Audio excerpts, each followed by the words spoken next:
Hello everyone. এয়া তুলসীৰ চাহ বনাব লৈছো মাৰ কাৰণে। মাৰ বহুত চৰ্দি লাগি আছে মানে নাকটো পানী হৈ আছে।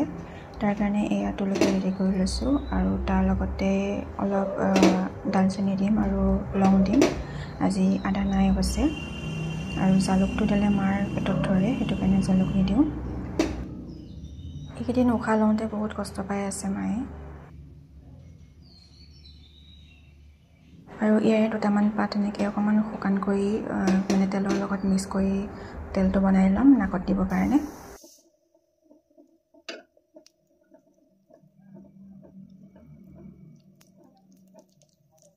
কিমানখিনি ভাল হয় নাজানো, এবাৰ এনেকৈ অকণমান ঘৰতে বনাবলৈ চেষ্টা কৰিছোঁ। এতিয়া লগাই দিওঁগৈ। এয়া মা। বন্ধু বান্ধৱীসকল যিসকলে নতুনকৈ চাই আছে আমাৰ পেজটি প্লিজ ফ'ল' কৰি দিব দেই।